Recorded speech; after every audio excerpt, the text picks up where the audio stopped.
A group of TikTok influencers is facing massive backlash right now for creating sponsored content for the Chinese fast fashion brand Shein. Shein has a long history of horrible allegations against the company, including unfair labor practices, abhorrent working conditions, and forced labor. Now, with a potential IPO on the table, Shein is on a mission to rebrand itself. The New York Times wrote about some of these efforts, but it's basically been pulling out all the stops to reposition itself as a responsible clothing company. So Shein invited this group of influencers to tour one of the Shein supplier warehouses. Here's some of the sponsored content that was posted about the trip. China trip has been one of the most life-changing trips of my life. Getting to see the whole process of Shein clothing from beginning to end with my own two eyes was so important for me. Kicking off the trip by heading to the factory of the leading manufacturer for Shein, I was really excited and impressed to see the working conditions. There's so much technology, and Shein is just such a developed and complex company. As you can see throughout these videos, the influencers are constantly repeating PR spin and corporate talking points. At one point, this influencer, who essentially describes herself as an investigative journalist, approaches one of the workers at the company and asks her how it is to work there. I was able to interview a woman that worked in the fabric cutting department, and you guys know me, she's an investigative journalist, so I asked her all of our questions and she answered them honestly and authentically. The notion that this worker would give any sort of honest response to an influencer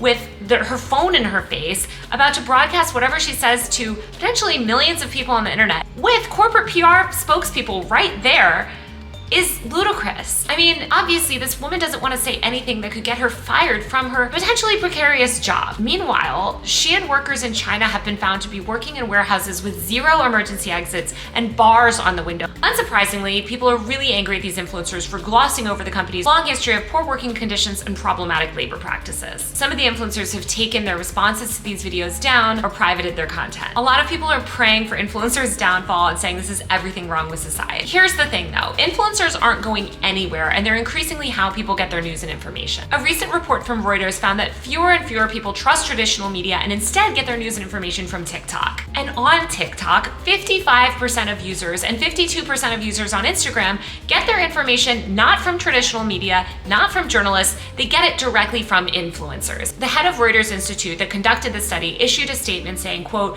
"There is no reasonable grounds for expecting that those born in the 2000s will suddenly come to prefer getting news from old-fashioned websites, let alone broadcast or print media." Let me just go on the record saying that I don't think this is an inherently bad thing. There are plenty of content creators that do a better job than a lot of journalists when it comes to communicating news and information. And there are a lot of traditional journalists that are irresponsible with their platforms and have shown a great disrespect for young people and marginalized groups. Meanwhile, legacy media and these notions of both sides journalism have become increasingly out of step with the culture. But there are huge problems with this new media landscape, and I think that this Shein influencer trip is actually a perfect example of what can go wrong. There is a very specific reason why Shein invited influencers and not journalists on this trip. And that is because influencers are far more likely to buy a corporate narrative and be excited about the access that they're receiving. Just listen to how some of these influencers are speaking about the trip.